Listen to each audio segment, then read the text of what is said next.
Xitayning Şərqi Türkistanda irqiy qirg'inchilikqa yetgan zulm va tajovuzchiliklarni Yevropaning kindiki bo'lgan Amsterdamda yolg'iz kishilik namoyish orqali dunyoga anglatayotgan Abdurahim G'ani apandi Gollandiyaning Den Haag shahridagi Xitoy bosh elchixonasi oldida Şərqi Türkistan bayrog'i chiqardi.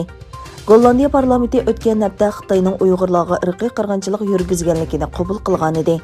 Gollandiyada yashayotgan Abdurahim G'ani apandi 2 yildan ko'proq vaqtdan buyon har hafta oxirlari Amsterdamdagi Dam maydonida yolg'iz kishilik namoyish o'tkazib, Xitoyning Sharqi Turkistondagi sistemalik assimilyatsiya va bostirishlarni fosh qilib kelgan edi. Dunyo miqyosida davomlashayotgan oilam nada faoliyatiga ovoz qo'shgan Abdurahim apandi 1 martdan e'tiboran Xitoyning Gollandiyadagi bosh elchixonasi oldida bir haftalik namoyish o'tkazishni planlagan. Tönögün o Xitay elçixanası oldida Şərqi Türkistan marşini yanartib, ay yıldızlıq kök bayraqni chiqarish bilan faoliyatini boshladi.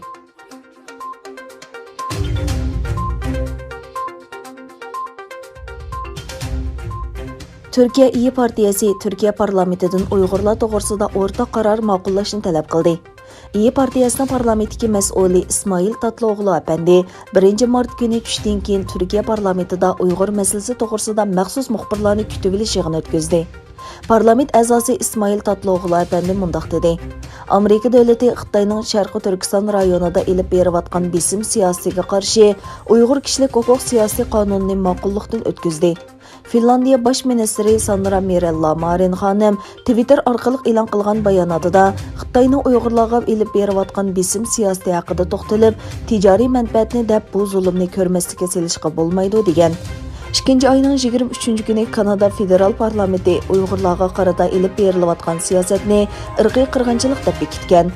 Arqadan 2 ayning 25 kuni Gollandiya parlamenti Xitoyning Uyg'urlarga elib berayotgan zulm siyosatini irqiy qirg'inchilik deb bekitdi.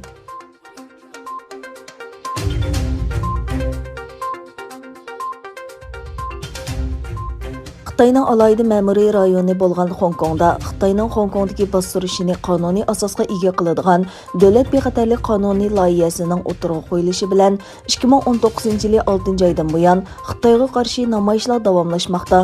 Bu qonun loyihasi 2020-yil 6-oyda ma'qullanib, rasmiy yo'lga qo'yilgandan buyon Hong Kongdagi o'qituvchilarni qo'lga olish harakati avj oldi. 2 ayning 28 kuni 47 o'qituvchi hukumatni og'dirishni planlagan degan bahona bilan qo'lga ilingandan keyin Angliya va Amerika buningga norozilik bildirdi. Angliya tashqi ishlar ministri Dominic Raab mundaq dedi: 47 faoliyatchining qo'lga ilinishi davlat bexatarlik qonunining bexatarligini emas, balki siyosiy o'qituvchilarni bostirish uchun qo'llanayotganligining isboti. Amerika mo Xitoyning bu harakatini aybladi. Xitoy bo'lsa Amerikadan ichki ishlarga aralashishni to'xtatishni talab qildi.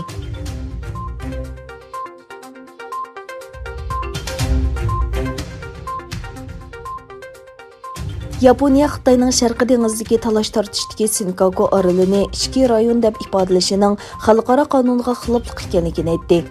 Yaponiya davlat mudofaa ministri Kisinobu muxbirlarni kutib olish yig'inida talash tortishdagi orollarning Xitoy davlat mudofaa ministrligining to'rbetida Xitoyning ichki qismi sifatida ko'rsatilishiga inkos qaytardi.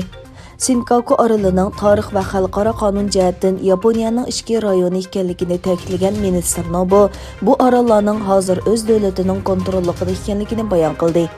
Xitoy tashqi ishlar ministrligining bayonotchisi Wang Yinbin texi oldingi kun o'tkazilgan muxbirlarni kutib olish yig'inida talash tortishdagi orollar haqida vaziyatni murakkablashtirayotgan xatarlik so'z va harakatlardan saqlanish kerakligini aytgan edi.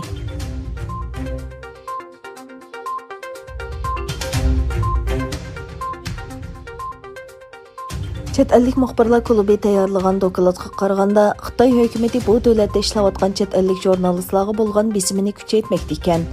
Dokladga qaraganda, Wuhan virusi yuqumi jarayonida kuchga ega bo'lgan cheklamalarmi jurnalistlarning doklad berishi va sayohat qilishini cheklash uchun bahona qilingan.